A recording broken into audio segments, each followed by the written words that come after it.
Good morning, everyone. Today's tutorial is going to be all about horse heads. I'm going to show you a basic design, including how to put on his bridle, his forelock, and of course, the long flowing mane on the back. So after we're done with this bead, I'll show you some variations. Let's get started. Okay, here we go. As usual, I have made a barrel bead. This bead is made from Lausha. I think it's Lausha Carmelo. I think, but I'm not sure. I have an ivory stringer.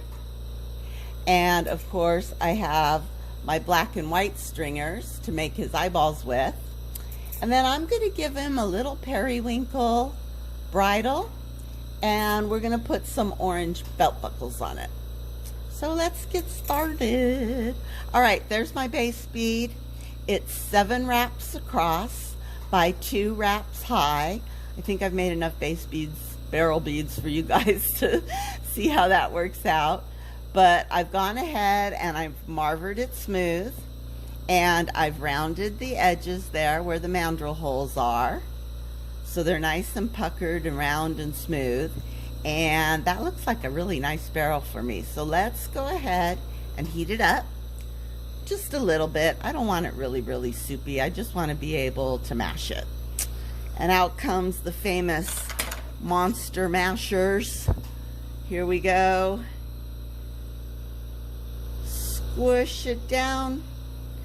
And there we go. A little rectangle. Ooh, I like it. I like it a lot. All right. Flash out those tool marks, maybe straighten the edges a little bit. I don't have to do so much work on the back end when you do all the work on the front end. I kind of like it. Cool. Alrighty. Oh, I wasn't going to ever say that again in my videos. Sorry, you guys. There we go. Tool marks gone. Now, let's make his muzzle. And the muzzle is really easy. I'm going to grab the same Carmelo that I was using, and we're just going to draw a little square right at the bottom of his nose. I'd say probably 1/4 of the way down. There you go. Draw that square just like that, and then fill it in. And you just want to get glass down at this point.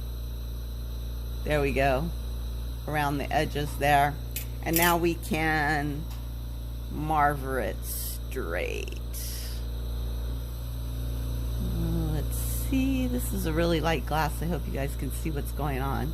I want kind of a straight across nose, just like that. Don't want any lines in there. This does have to be kind of smooth. There. Tuck up his chin a bit. Okay, that looks sweet. There, can you guys see that? Just a little lippy part where his muzzle goes.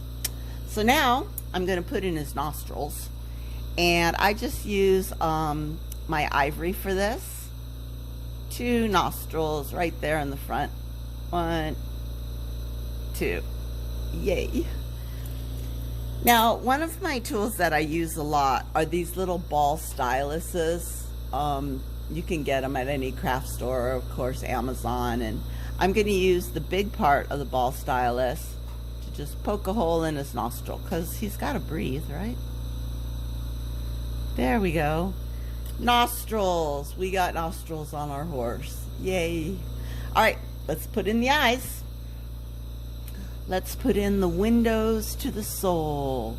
And I am a big lover of googly eyes. So 1 there, 1 googly eye there, 1 googly eye there. Perfect. And I get out my press them flat. I do like to make the eyes kind of even, but sometimes, depending how big or small your dot is, sometimes they come out even, sometimes they don't. But sometimes when they don't, they look kind of cute. All right, time for some little pupils. There we go, in the center of each eye. Yay. Try not to get them cross-eyed. because you never want to ride a cross-eyed horse. Okay, perfect. Now it's time for his bridle. And for the bridle, it's very, very easy. He has a nose band that goes across his nose. So just draw that blue line across. And then he has a brow band that goes across his brow. So we'll draw that line across. And the brow band is connected to the nose band on each side. And the way they are connected is with buckles. So a buckle there, and a buckle there, and a buckle there, and a buckle there. Not hard. I always smush my dots down. I don't want anything sticking out. Okay, cool. Final thing, let's give him, this is going to be a palomino, so I'm going to give him an ivory mane and forelock. So we're just going to make hair. Just start stretching those stringers, drawing them down. I kind of draw them down in between the eyes. Oh, you know what? We forgot to put his ears on. Oh my God, this poor little guy. Let's put his ears on. All right, when I put stuff like ears on, I want to make sure that the glass doesn't just stick, but is actually fused to the bottom. So I heat up both my dot and the base where that dot is going to go. And that way that I know both sides of this are hot and melty and they'll fuse. And if you fuse things together, they're less likely to pop off. Okay, there's his ears. Again, I'm going to use my ball stylus to kind of shape the little ear here, put in a little indentation. And sometimes it helps if you lay it down on your torch, you have a base.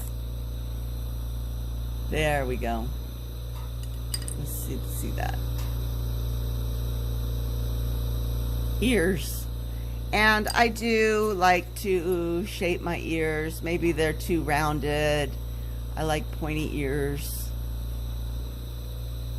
Those don't look so bad. Yeah, I think they'll work.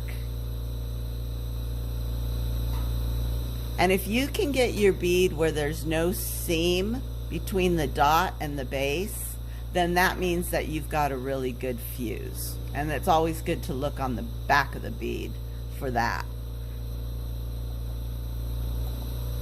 Okay. All right, he's got ears now. I feel much better. So we got the forelock done. Let's go down the back of his head and give him a long, flowy mane. And I'm just going to draw my lines with my stringer. And you can give him a base and then go across the top of his hair and put as much hair down as you want. I always liked horses with long flowy manes. They were great. All right. See, this one is super, super easy. So, I hope you guys enjoyed it. This will be a quick one. There's horsey heads. All right, I'll be back with some variations. Hang tight. So this design and this technique can be used to make different types of horse heads. I made a zebra, the same barrel bead in white, and then I gave him a dark gray muzzle, and I used intense black to make his stripes because I really like intense black. It's a black. Intense black is a little bit pricey, but I only buy it in quarter-pound stringers, and I only use it for things like stripes and dots. So if you use it sparingly, the cost really works out. So there's a zebra variation. The next thing I made was, of course, a unicorn. And the unicorn is also white with a pink muzzle and pink nostrils and turquoise blue eyes. his horn, I had a twisty lying around, just a black and white and gray twisty. So I used that as his horn. And of course, the long flowing rainbow forelock, as well as the rainbow mane in the back. So again, I hope I gave you guys a technique. Take it, run with it, see what you can come up with. Have a great day, and I'll see you guys the next time. Okay, bye.